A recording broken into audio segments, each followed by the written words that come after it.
India के criminal law history का एक ऐसा केस जो ना सिर्फ एक मर्डर ट्रायल था, बल्कि जिसने पूरे लीगल सिस्टम को बदल करके रख दिया।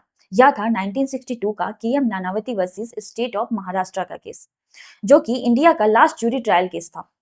आज हम इस केस के फैक्ट्स, जजमेंट और उसके बाद जो इम्पैक्ट हुआ इंडियन जुडिशियल सिस्टम में, उसकी बात करेंगे। तो सबसे पहले फैक्ट्स की बात करते हैं। तो कहानी शुरू हुई 1959 में। कमांडर केएम नानावती एक नेवल ऑफिसर थे। उनकी वाइफ थी सिल्विया।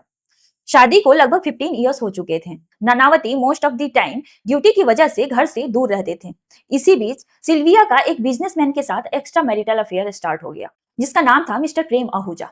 जब नानावती को इस बात के बारे में पता चला, तो उन्होंने पहले बड़े आराम से अपनी वाइफ सिल्विया से रिलेशनशिप के बारे में कंफर्म किया। सिल्विया ने रिलेशनशिप एक्सेप्ट कर लिया और कहा कि वो मिस्टर आहूजा के साथ खुश हैं। फिर उस दिन शाम में नानावती सिल्विया और बच्चों को लेकर के मूवी दिखाने गया और मूवी देखने के लिए छोड़ करके वो एक रिवॉल्वर लेकर के मिस्टर आहूजा के घर गया।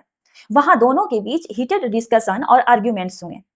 फिर नानावती ने मिस्टर आहूजा पर काफी सारी गोलियां चलाई और मिस्टर आहूजा की जान वहीं चली गई। सबसे इंटरेस्टिंग फैक्ट यह था कि मर्डर के तुरंत बाद नानावती जो है पुलिस स्टेशन जा करके खुद को सरेंडर कर दिए और अपना रिवॉल्वर भी पुलिस को हैंडओवर कर दिया। मतलब कि नानावती ने पुलिस के सामने खुद ही अपना क्राइम जो है वो कन्फेस कर लिया। क्योंकि तब इंडिया में जूरी सिस्टम हुआ करता था, इसलिए केस की सुनवाई जो है जूरी सिस्टम के थ्रू स्टार्ट हुई।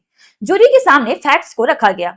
तब पब्लिक की सिंपैथी नानावती के साथ थी, क्योंकि एक हस्बैंड ने अपनी वाइफ के अफेयर से इमोशनली डिस्टर्ब होकर के इंपल्सिव एक्ट किया था। जूरी बेंच ने 8-1 के रेशियो में नानावती को नॉट गिल्टी डिक्लेयर कर दिया। लेकिन इसके बाद मैटर यहीं पर खत्म नहीं हुआ। प्रिसाइडिंग जज ने जूरी का डिसीजन एक्सेप्ट करने से मना कर दिया।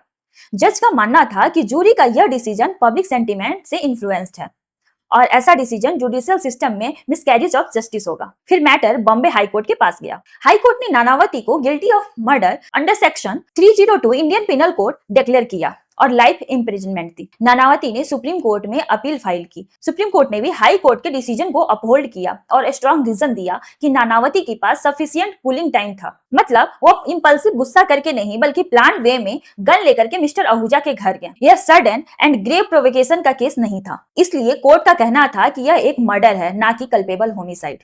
फाइनली नानावती को लाइफ इम्प्रिजनमेंट मिली। इस केस में एक और इंटरेस्टिंग एंगल था, मीडिया कवरेज और public sympathy. Nanavati Parsi community को बिलोंग करते थे और उनकी रिस्पेक्ट उनकी सोसाइटी में काफी ज्यादा थी। पब्लिक उनके लिए मर्सी डिमांड कर रही थी। कुछ टाइम बाद गवर्नर ने उनकी सेंटेंस रेमिटेड कर दी और नानावती फ्री हो गया। और इस केस में जूरी के डिसीजन का सबसे बड़ा इम्पैक्ट यह हुआ कि इंडिया ने जूरी सिस्टम को हमेशा के लिए अबोलिश कर दिया, क्योंकि कोर्ट ने माना कि जूरी मीडिया और पब्लिक ओपिनियन से इजीली इन्फ्लुएंस हो सकती है। और 1962 के बाद इंडिया में जूरी ट्रायल ऑफिशियली खत्म कर दिए गए। तो फ्रेंड्स, केएम नानावती केस एक मर्डर ट्रायल से कहीं ज्यादा था। यह एक ऐसा टर्निंग पॉइंट था जिसने कि इंडिया का पूरा क्रिमिनल जस्टिस सिस्टम बदल करके रख दिया। एक तरफ ह्यूमन इमोशंस और रिलेशनशिप्स की कॉम्प्लेक्सिटी थी और दूसरी तरफ लॉ का स्ट्रिक्ट एप्लीकेशन। और इसी बैलेंस ने इंडियन लीगल हिस्ट्री में एक नया चैप्टर लिखा। आपको क्या लगता है, नानावती को सिंपैथी मिलनी चाहिए थी या उनको मर्डर का गिल्टी मानना सही था? अपना ओपिनियन कमेंट सेक्शन में जरूर लिखें। और अगर आपको ऐसे ही लैंडमार्क केसेस के डिटेल्स एक्सप्लेनेशंस